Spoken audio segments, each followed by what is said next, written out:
gonna start this. It is very funny. आपके साथ start करना मेरे को बहुत अजीब लगता है. Okay. No, so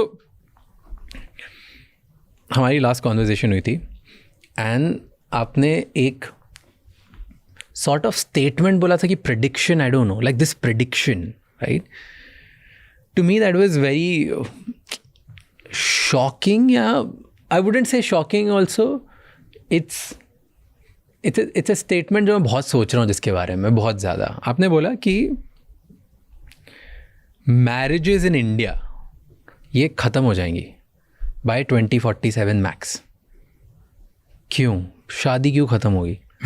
इंडिया में सब लोगों को जब पैदा ही होते हैं सबसे पहले ही उन्होंने पैदा होने के बाद द फर्स्ट थिंग इज लड़की होती है तो इसकी शादी कैसे कराना है, लड़का होता है तो कैसे शादी, like that's it. And we all grow up with those values, right, कि हमें बड़े होके घर लेना है, शादी करनी है. सो व्हाई मैरिजेस खतरे में क्यों? सो एक मैं आपको बोलना चाहूँगा कि 2040 तक marriage as an institution India में नहीं रहेगा, ये बहुत कम रहेगा. अगर आज 95% ऑफ एडल्ट्स आर मैरिड, वो नंबर बहुत कम हो जाएगा, 10 या 15% हो जाएगा. और before we go into the reasons मैं आपको बताना चाहूँगा ग्लोबल ट्रेंड्स क्या है, क्योंकि अगर हम यूएस और चाइना पहले स्टडी करेंगे वही ट्रेंड्स इंडिया में 5 साल में आएंगे. तो यूएस का एक रिसर्च है which was a very interesting research, तो 2019 में आया था, मॉर्गन स्टैनली ने किया था, और उन्होंने कहा था कि 45% women will not be married by 2030. 45% of women will not be married by 2030. बहुत सारी reasons है. Half. And अगर लड़कियां शादी नहीं करेंगी तो लड़के भी शादी नहीं करेंगे obviously. तो उसके reasons क्या है, we'll come to it in some time. That is one statistic. 2019 में ये study हुआ था. मोर इंटरेस्टिंग देखना है कि चाइना में क्या हो रहा है. इट इज़ फैसिनेटिंग, क्योंकि इंडियन कल्चर चाइनीज कल्चर थोड़ा सा ज़्यादा ओवरलैप है, और वहाँ के family traditional values, Asian high context culture है. चाइना में इट इज़ फैसिनेटिंग क्या हो रहा है. One, what is happening is marriage market is crashing. So इस साल अभी इकोनॉमिस्ट ने एक आर्टिकल किया था कि number of marriages are lowest than 1980. पिछले 46 ईयर्स में इतने कम शादियां नहीं हुई है. Number 1 data point. Number 2 data point which is scary, maximum divorces are happening. 2.8 million divorces are happening in China, which is the highest in like 5-10 years. Every year? This year, latest year, 2.8 million, and it is the highest.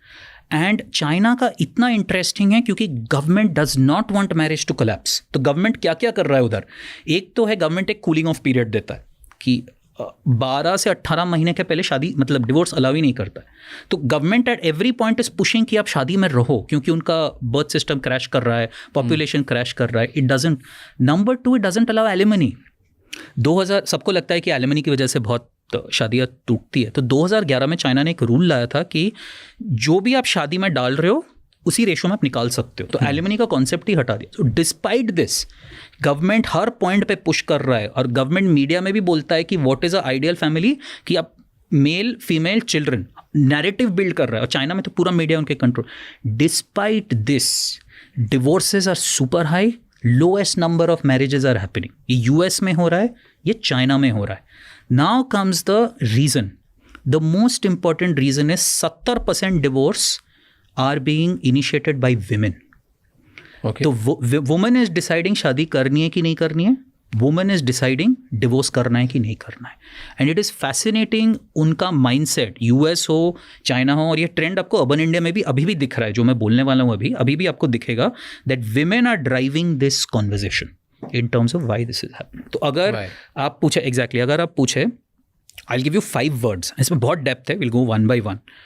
One is independence, patriarchy, AI, social media, and the 5th one is delusion. These are the 5 words that are determining why women don't want to marry today. So you're saying कि globally trend है शादी नहीं होने का, crash हो रहा है, लोग शादी मार्केट इज क्रैशिंग, डिवोर्सेस बहुत ज़्यादा हो रहे हैं, लोग शादी कर ही नहीं रहे हैं. एक रिसर्च है कि 2030 तक ऑलमोस्ट आधी वुमेन शादी ही नहीं करेंगी. This is global, this is America and China. And इसके रीजन है, विल कम टू द, ये 5 वर्ड्स बोले, एक एक करके हम एक एक रीज़न पे जाएंगे. बट